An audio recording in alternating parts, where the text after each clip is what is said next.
Spring is such a pretty time of year. The flowers are blooming, the grass is green, but with that, the sneezing and wheezing, coughing, and itchy eyes can also resurface. Yes, it's that time of year again for seasonal allergies. So today we'll find out how to identify, treat, and possibly prevent the symptoms. Welcome to Flourish, a podcast brought to you by Prisma Health. Thanks for joining us. I'm Maggie McKay. Joining us today are Dr. David Amaral, an allergy and immunology physician with Prisma Health, Prisma Allergy, Asthma, and Immunology in Columbia, South Carolina. And Grayson Ford, a physician assistant, also with Prisma Health, Prisma Allergy, Asthma, and Immunology in Columbia, South Carolina. Thank you both for being here today. We appreciate your time. Thank you for having us. Yeah, thank you. Let's start with you, Dr. Amaral. Can you develop seasonal allergies as you age, and can they go away? You can. So most people who develop seasonal allergies or allergic rhinitis, they're going to be atopic people, meaning they have a genetic predisposition to be allergic. And so most of the time it's going to start after the age of 1 or 2, but then before your really 30s or 40s. So most people between the age of 3 and your 20s, you'll develop allergic rhinitis. But certainly some people we do see with no previous history can develop it in their 40s or 50s or even later. But most of the time, it'll be a little bit earlier. And Grayson, how can you tell if your child, for example, has seasonal allergies? There are definitely some classic symptoms that you see with the seasonal allergies. Itchy eyes, for one, runny nose, congestion, sneezing, postnasal drip. Those things, especially if they go on for a long period of time, can kind of indicate that seasonal allergies may be the problem. Dr. Amaral, what's the best way to manage seasonal allergies in children and adults? So the best medicines we have now are nasal sprays, and several of these you can get over the counter. And most people who they have a very classic history of allergic rhinitis, or we confirm it with testing, will start with a nasal steroid spray. An example over the counter would be Flonase or nasal fluticasone. And for children who are 2 and up, we oftentimes do 1 spray per nostril. And then in older children and adults, we can do 2 sprays per nostril. And then also you can do oral antihistamines like cetirizine or Zyrtec. And for children, we usually do over 5 milligrams. And then for adults, 10 milligrams. You can also do loratadine or Claritin, fexofenadine or Allegra. And these are all the non-sedating antihistamines. You want to avoid the more sedating antihistamines like Benadryl if you can. Okay, and what about saline? Does that work, doctor? Yeah, I do like saline rinses. So the best evidence we have that saline rinses work well are with chronic sinusitis. So for all my patients who have chronic sinusitis, especially with polyps, I recommend doing saline rinses either with a neti pod or something called a Neilmed sinus rinse. We don't have as much evidence for allergic rhinitis, but certainly I do use it frequently. And we think it's relatively harmless, and it can be pretty beneficial for some people by washing away the allergens and irritants, moisturizing the nose, and also washing away some of the mucus. But we do recommend using either pre-boiled or distilled water, because rarely there can be things such as amoeba or other organisms in tap water that could cause a severe infection. And Grayson, Dr. Amaral mentioned neti pots. What are they, and are they effective? Neti pots can be very effective. So basically, it's a rinse with kind of a salt water type solution that you put in your nasal passages, and it can help clear out, like you said, some of the mucus in your nose and some of the irritants and allergens as well that can cause some allergic rhinitis symptoms. Dr. Amaral, do filtration systems work? How much dust and dander is too much? Well, it's a complicated question because some of our allergens, like dust mites, tend to be more settled into the carpet, in the pillows, in the bedding, and is not airborne very long.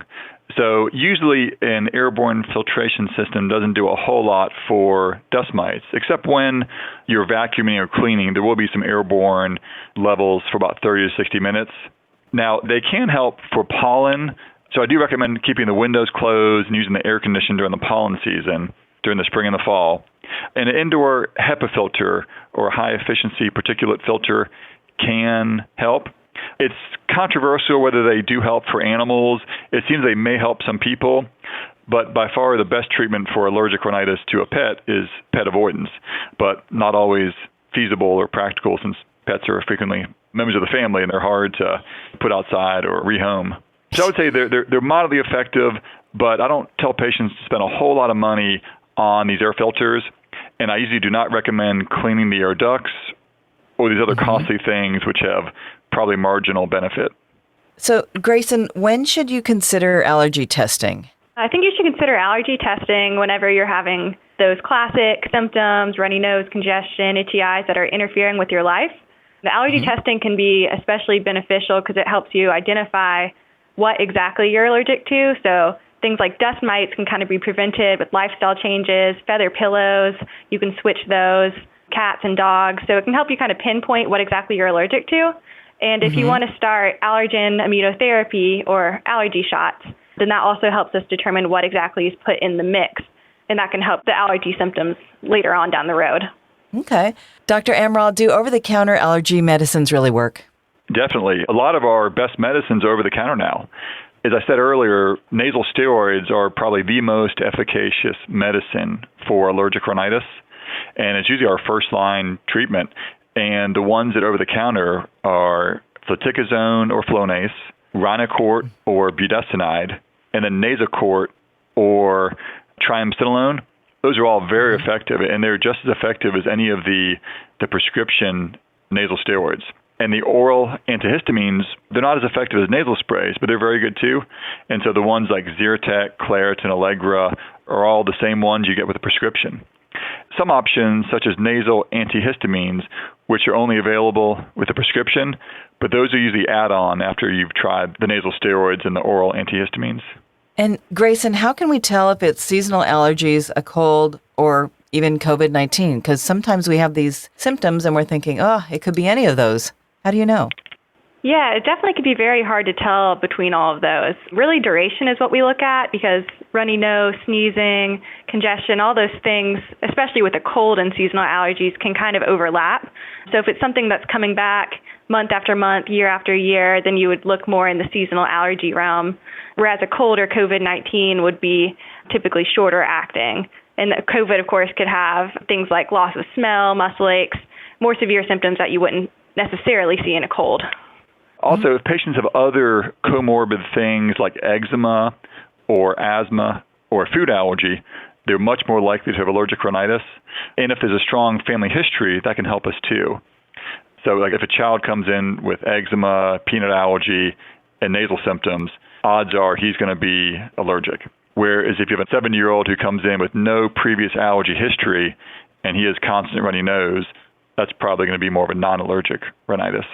And Dr. Amaral, what can we do about allergy eyes, otherwise known as allergic conjunctivitis? Yes, so there's some very good over-the-counter medicines for this too. The ones I like to use are what's called Ketotifen, and there's a brand name called Aloe or Zatador. There's also something called Olopatadine, or Patanol is the brand name, and those are both excellent eye drops. And they used to be prescription, and now they're the same things we prescribe frequently. So those can be used twice a day to control the itching, the watering, the redness. I also really like using rewetting drops, like a Natural Tears, Sustain, Blink, Refresh. And those can be used throughout the day to help moisturize the eyes and also to rinse away some of the irritants and allergens. We talked earlier about getting allergies later in life. Is this possible? I just have to ask you. When I came home from the hospital after having my son, I was allergic to our cat forever. Is that weird? A little bit. You wouldn't think that you would, have a cat your whole life and all of a sudden get allergic, Right. But we do see something called the Thanksgiving effect, where the thought is that sometimes we have children who grow up with pets and they have no problems. And then they go away to college, and after several months of avoidance, they come back and have some symptoms. So there could actually be benefit to being born into a house with pets and have that constant exposure. And then if we lose that exposure, it's possible to get allergic rhinitis later. And it is possible to get allergic rhinitis at any age, but most of the time it's going to happen, or at least something's going to start within the first 3 decades, but not always. Dr. Amaral, can you tell us about allergy shots or immunology treatment? So allergy shots or allergen immunotherapy have been around for 100 years. And what we do is we first see what patients are allergic to, either with skin testing, or sometimes we can also do blood testing if needed, but skin testing is generally a little less expensive and quicker. And then if you're allergic to dust mites or ragweed pollen or grass pollen or tree pollen, and if medications and avoidance are not effective, we can do a course of allergen immunotherapy. It's a big commitment where you're getting injections, usually weekly or even twice weekly, for the first several months. And once we get to your maintenance dose, we continue that dose for 3 to 5 years. But after that, there should be a good long-term improvement in your allergy symptoms, which is actually sustained even after you stop. So that's the only current treatment which modifies your allergy, where it's actually reducing the symptoms over time, whereas the medicines help, but as soon as you stop, the symptoms return almost immediately. Wow, that's good to know. 3 to 5 years. You're right. That is a commitment. This has been such useful information to help people who suffer from allergies. To find out more, please visit prismahealth.org/flourish. That's Dr. Amral and Grayson Ford of Prisma Health.